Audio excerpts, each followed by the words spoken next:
اعوذ باللہ من الشیطان الرجیم بسم اللہ الرحمن الرحیم۔ عزیز طلباء و سامعین محترم، آج کا ہمارا جو موضوع ہے وہ ہے مخلوط تعلیمی نظام، یا جس کو ہم جوائنٹ اسٹڈی سسٹم بھی کہتے ہیں یا کو ایجوکیشن سسٹم بھی کہتے ہیں۔ ایسا تعلیمی نظام جہاں پر مرد اور خواتین دونوں پڑھتے ہوں۔ کیا اسلام کی نظر میں یا یہ تعلیمی نظام درست ہے؟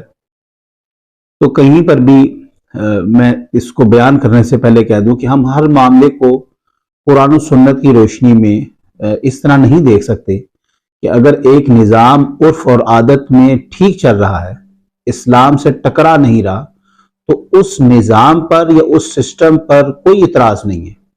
لیکن اگر جیسے ہی وہ نظام کوئی بھی ہوگا، ہاں وہ آپ اپنی طرف سے بڑی اچھی چیز کر رہے ہوں گے، اگر وہ اسلامی تعلیمات سے یا اسلامی اقدار سے، نارمز اور ویلیوز سے ٹکراتا ہے تو اس نظام کی نفی کر دیتا ہے اسلام۔ تو ہمارا یہاں پر بنیادی یہ سوال ہے، کیا یہ جو مخلوط تعلیم کو ایجوکیشن سسٹم ہے، کیا یہ ٹھیک ہے؟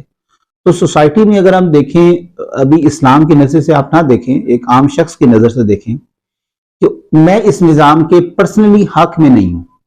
وہ اس لیے، یہ میرا پرسنل اوپینین ہے، اگرچہ اسلام میں بھی اس کے حق میں ہو، لیکن میں ایک پرسنل اوپینین کہہ رہا ہوں۔ یہ ایسا بھی ہو سکتا ہے کہ آپ اس کے حق میں ہوں اور میں اس کے مخالف ہوں، تو یہ اپنی ذاتی رائے ہے، آپ اس کو سن کے اپنی رائے قائم کر سکتے ہیں۔ میں یہ سمجھتا ہوں کہ جہاں پر مخلوط تعلیمی نظام ہوتا ہے وہاں پر کچھ مسائل بھی ہوتے ہیں، اچھا کچھ پازیٹیو تھنگز بھی ہوتی ہیں۔ ایسا نہیں ہے کہ اس کے صرف نقصانات ہی ہیں، فائدے بھی ہیں۔ اور قرآن پاک میں بھی اسی طرح اللہ تبارک تعالیٰ ارشاد فرماتا ہے کہ قل فیہما اسم کبیر، یہ آپ سے پوچھتے ہیں خمر کے بارے میں، یہ جوئے کے بارے میں پوچھتے ہیں، ان چیزوں کے بارے میں، تو اللہ فرماتا ہے ان سے کو اس میں فائدہ ہے۔ ایسا ڈائریکٹ اللہ نے نہیں کہا کہ اس کو چھوڑ دو، یہ بہت بری چیز ہے، فلاں ہے، یہ نہیں، ایسا نہیں، بلکہ اللہ تبارک تعالیٰ نے ارشاد فرمایا اس میں فائدہ ہے لیکن اس کا نقصان زیادہ ہے۔ قل فیہما اسم کبیر، اس کا نقصان، اس کا گناہ، اس کی جو ہے وہ سرزنش وہ زیادہ بڑی ہے، تو لہذا کوشش کریں کہ اس چیز سے بچیں۔ مخلوط تعلیمی نظام اس لیے درست نہیں ہے کیونکہ اس سے خاندانی نظام ڈسٹرب ہوتا ہے۔ آپ لوگوں سے ملتے ہیں، بچے اور بچیاں آپس میں جب بیٹھتے ہیں، ایک تو عزت کے معاملات آ جاتے ہیں، پھر کالنگ کے مسئلے آ جاتے ہیں، پھر اب جدید دور میں ہمارے پاس جدید ٹیکنالوجی ہے، جہاں پر پہلے ہمارے والدین شادی کے وقت ایک دوسرے کو دیکھتے تھے، اب یہاں پر اس دور میں بچے اور بچیاں آپس میں اتنے قریب ہو جاتے ہیں کہ وہ ایموشنز ہرٹ ہوتے ہیں۔ جہاں پر ہمارے والدین ایک لمٹ پر جا کر بڑے ہوتے تھے، اب ہمارے بچے وہاں پر 8ویں 10ویں میں بڑے ہو گئے ہیں۔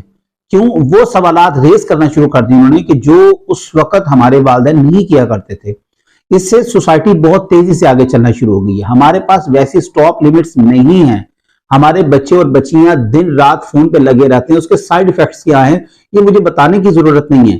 آپس میں عہد و پیمان کرتے ہیں، وعدے کرتے ہیں، قسمیں کھاتے ہیں، ان کے نقصانات کیا ہیں وہ مجھے بتانے کی ضرورت نہیں ہے۔ پھر آپ دیکھیں صرف یہاں تک نہیں، اب یہ سوسائڈ کی جتنے ایشوز ہیں وہ کس کی وجہ سے ہیں؟ اگر لڑکی نے دھوکہ دے دی لڑکا مرنے چلا جائے گا، اگر لڑکے نے دھوکہ دے دیا تو لڑکی مرنے چلی جائے گی۔ اس سے کیا ہو رہا ہے کہ آپ کے پاس پھر سٹاپ لمٹ نہیں کوئی آ سکتی۔ تو مخلوط تعلیم میں آپ دیکھیں تو لڑکے اگر آپ ماشاءاللہ ویسے نیچے ہوتا ہے اور وہ اس مخلوط تعلیم میں آ کے مزید نیچے ہو جاتا ہے، کمپٹیشن آ جاتا ہے۔ جب آپ لڑکے لڑکی کا کمپٹیشن یا کمپیریزن کرتے ہیں تو ہمیشہ نقصانات آئیں گے، چونکہ مرد کی تخلیق اور وضع ایک بالکل الگ چیز ہے، عورت کی تخلیق اور وضع بالکل الگ چیز ہے، آپ اس کا کمپیریزن نہیں کر سکتے۔ کلاس میں جب بیٹھ کے ایک ٹیچر کہتا ہے کہ یہ دیکھو فلاں بچی بھی تو ہے، یہ اتنا محنت کرتی ہے، تو بھائی ان کو اور کوئی کام ہی نہیں پڑھنے، وہ تو موٹر سائیکل پہ ابا جی کے پیچھے بیٹھی ہوں تو بیٹھ کے پڑھ رہی ہوتی ہیں۔ اور لڑکے جس دن اس کا ٹیسٹ ہوتا ہے وہ پوچھتا ہے کہ یار کتاب کون سی ہے، سبجیکٹ کون سا ہے، یہ تو بتاؤ۔ تو ان کے اندر کمپیریزن سٹارٹ ہو جاتا ہے۔ ایک تو اخلاقیات بھی ہم کراس کر جاتے ہیں، اور اسلام تو خیر اس کے بالکل حق میں نہیں ہے۔ اسلام یہ کہتا ہے کہ آپ نظام کریں ٹھیک ہے، لیکن آپ پردہ ہو جائے تو وہ زیادہ بہتر ہے۔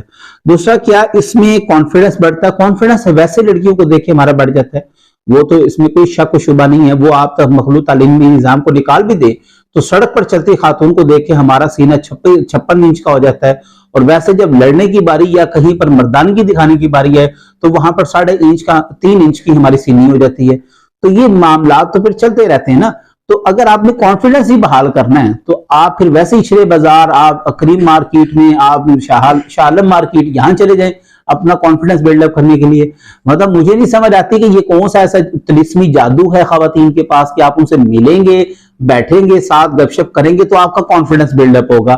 آپ نے ساری زندگی کیا سوسائٹی میں عورتوں کے ساتھ لین دین کرنا ہے, اور بھائی آپ کا مردوں کے ساتھ تعلق ہے, تو یہ کانفیڈنس والی بات جو ہے یہ میری سمجھ میں نہیں آتی. کیا طلباء و طالبات یونیورسٹی میں کس حد تک مل سکتے ہیں؟ بالکل مل سکتے ہیں. اگر آپ کے معاملات ہیں, لین دین ہیں, یہ اسی طرح ہی ہے. جب خاتون بازار جاتی ہے, کوئی اپنے دکاندار سے سامان لیتی ہے تو اس سے کس حد تک کنورسیشن کرتی ہے. ایسے نہیں ہے کہ وہ جیسے سامان لے لیتی بعد میں کہتی ہے کہ مجھے اپنا واٹس ایپ نمبر تو دے دیں, میں نے آپ سے پھر بعد میں سوٹ کے ڈیزائن دیکھنے, باقی دکان میں کتنے ڈیزائن پڑے ہیں.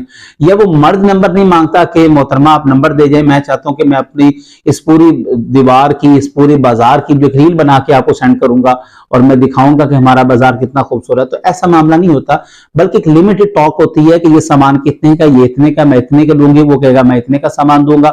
وہاں پر کنورسیشن ایڈ ہو جاتی ہے, پیسے دیتے ہیں, سامان لے کے گھر. آپ یونیورسٹی میں بچی جاتی ہے تو وہ لمیٹڈ ٹاک رکھے, لمیٹڈ معاملات رکھے, کسی سے ضرورت. یہاں پر ایسے ہوتا ہے کہ 8 سے لے کے 4 تک فار ایگزامپل یونیورسٹی ٹائمنگ ہے, بچی کا لیکچر 11 بجے, وہ ماشاءاللہ 5:30 بجے آ کے بیٹھ جاتی ہے یونیورسٹی میں. وہ کیوں اتنی جلدی آ جاتی ہے؟ اچھا یونیورسٹی 4 بجے بند ہو جاتی ہے, وہ 5:30 تک پھر دوپہر وہاں تک بیٹھی رہتی ہے.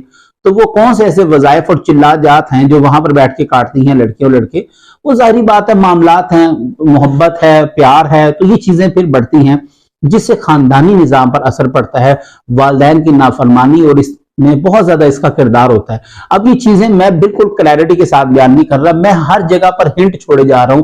اور وہ جو بچے اس سچویشن سے گزر رہے ہیں یا جو بچیاں گزر رہی ہیں, وہ ایک ایک پوائنٹ کے اوپر, وہ اگر ویڈیو روک کے دیکھیں گے انشاءاللہ ایک ایک پوائنٹ کے اوپر وہ حاتم تائی کی طرح بیٹھ کے وہاں پر خیرات کریں گے کہ واہ صدقے جائیں کہ یہ تو حقیقت ہماری ہی بیان کر رہے ہیں. تو اس کے علاوہ اس پہ کوئی بات نہیں کی جا سکتی. لمیٹڈ ٹاک رکھیں, کلاس لیں, کلاس ڈائریکٹ آپ واپس آئیں.